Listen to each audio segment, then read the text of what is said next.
Okay, at this time we have what we call our community moment. Excuse me. This is a chance for someone from the community to give an 8 to 10 minute. We don't like it going longer, but sometimes it does. That's okay. Talk about something going on in their lives, maybe a book they read, article, thought they had, just something they want to share with the community, or something that's just been on their mind. This week's community moment will be given by Bob Fisher, and the title is At Home in the Sky. So let's welcome up Bob.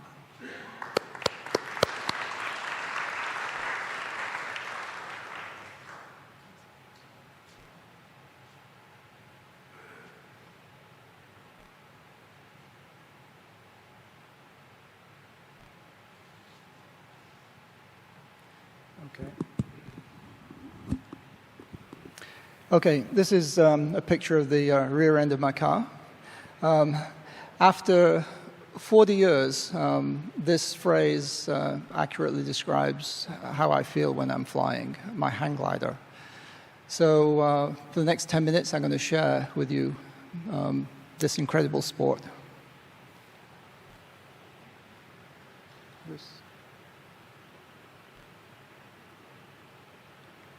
There we go. I learned to fly on the downs west of London on gliders that look like this. So these are actually the same models of glider that I learned to fly on.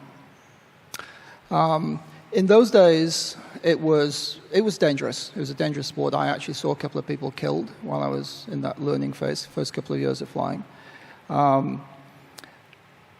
I was lucky in that I actually came into hang gliding from regular flying. I actually had been trained through a private pilot's license and actually flown sailplanes as well before I got into hang gliding. So that safety culture from normal aviation actually kept me safe. The danger in those early days wasn't because of the equipment. It was because people were coming in with no training. They literally didn't know what they were doing. And like all aviation, you know, it's unforgiving of mistakes. After about 6 months or so of after learning, after getting my own glider, I was having flights like the one in the picture. The glider in the top left corner is not me, but it's the glider I was flying. So you can see it's quite different from the regalos that I learned to fly on. The sport was developing very rapidly in those days, and the glider design was changing, advancing quite quickly. This picture. I was on my way down. You can see there are gliders flying on the hill in the middle on that ridge. There's 3 gliders there, and a bunch of gliders parked in the cornfield on top. And I picked up a thermal from the cornfield at the left and circled up to maybe 3,000 feet, and I was on my way back down, probably about 1,500 feet in this picture. So I was having flights like this about 2 or 3 times a year, maybe. In those days, it was hard to thermal up from the hills. One other thing. At this point, the sport was very addictive. I had no girlfriend at this point. I didn't have time for a girlfriend. I'd sold my motorcycle because I wasn't riding it. I did nothing except hang glide. Hang gliding holidays, hang gliding every weekend. It was my life. And I was flying a lot. And then in 1981, I came to Houston, and there was no flying in Houston. Very little flying. There were hang glider pilots here, but you had to travel to Pack Saddle Mountain, which is west of Llano, 3.5, 4 hours drive from here. And it was very difficult for me. But luckily, towing was being developed in Lubbock, in Texas. Something called, it became known as Texas truck towing. And it became adopted throughout everywhere, actually, in other countries as well. And it became the standard way of launching, like this, the picture, for about 20 years. It was the standard way of launching a hang glider if you didn't have a mountain locally to fly. And I actually bought the first winch in Houston because I was desperate to fly, and I couldn't persuade the local club to buy one, so I bought one, and then they bought it back from me eventually.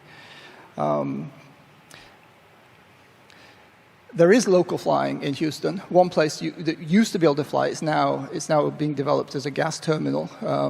so we can't fly there anymore. But this is Quintana Beach down on the coast, and if the wind is 20 miles an hour straight in, you can actually soar this with the Pelicans. It's about half a mile long, and this is actually a picture of me. Yeah, that's the only place you can fly locally. So we still tow it here in Houston. Since around 2000, aero towing has become the standard way of launching. We started aero towing in Houston in about 2003. Most places use the Moise Bailey Dragonfly to launch, which is a custom-designed aircraft, flies about 30 miles an hour, specially designed to tow hang gliders. This is a telephoto shot, so the glider is actually about 150, 200 feet behind the tug on the tow line. Sits on the dolly, and when the tow plane starts accelerating, when it gets to flying speed, the glider just lifts off the dolly and follows the tow line.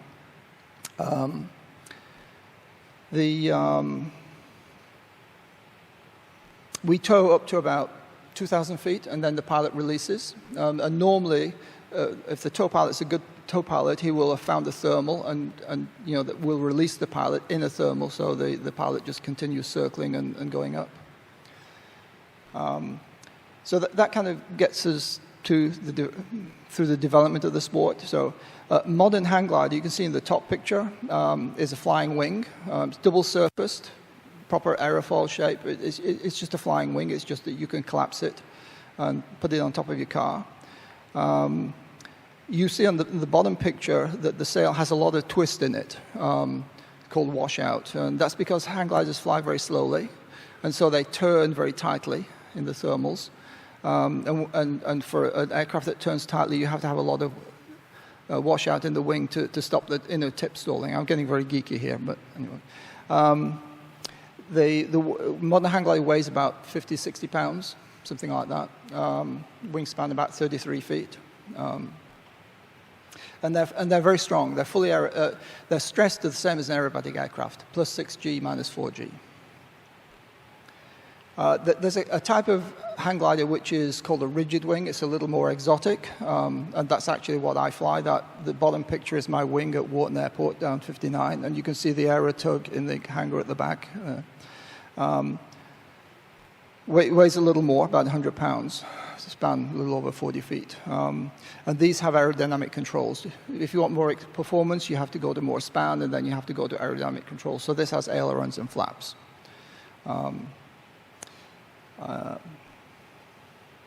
So why do people fly? They fly for the pure pleasure of flying like a bird. It really is like flying like a bird. It's flying. It's not because of the risks. People fly in spite of the risks. It's not a risk sport. It's dangerous, potentially, like all flying.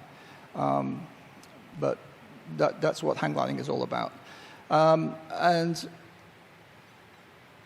Once you've learned to fly, then there's the challenge of making the best of the weather, right?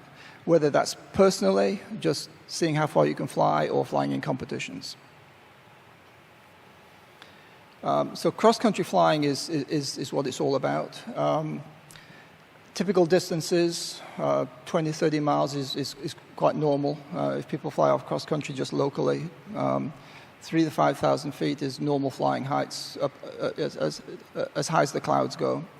My best distance is a little under 70 miles. People are surprised to find that I've flown as high as 17,000 feet. That was actually in Telluride, Colorado, so 5,000 feet above 12,000-foot mountains. Had view of snow-capped peaks from horizon to horizon. No camera, of course. Once or twice a year, local pilots will fly 150 miles, so that puts my 70 miles best distance in context. And the world record is 474 miles. To do that, you're in the air for about 10 hours, from 10 in the morning to like 8 in the evening, to fly that distance. From Zapata, Texas, which is a very good place to do long-distance flights. People come from all over the country to fly from South Texas to get those records. Equipment, you'll need a list of things here, but the bottom line is you can get a package for probably less than that. I said 3,000 to 4,000. You could probably do it for 2,500. But first of all, you learn. Learning would cost about $1,500, $2,000, something like that. And then after you've learned, you decide whether or not you want to buy the equipment. So you don't have to make the commitment up front. The next two slides are on paper at the back if anyone's interested. They're just a list of contacts, local contacts and national contacts. And this is a comparison of glide angles of different things that glide and fly. The bottom line here is that hang gliders have about the same performance as a buzzard or an eagle, and we fly with those all the time.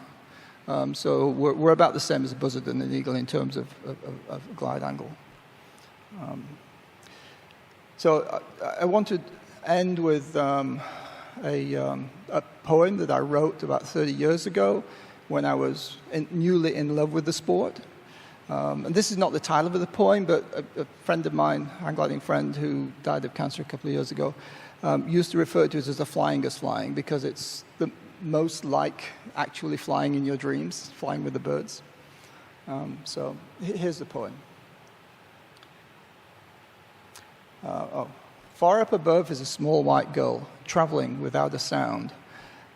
Against the blue, its wings spread full, while I'm down here on the ground. Imagine the view from that seagull's eye. How much is that memory worth? For I have been there, alone in the sky, with below me simply the earth. Thank you.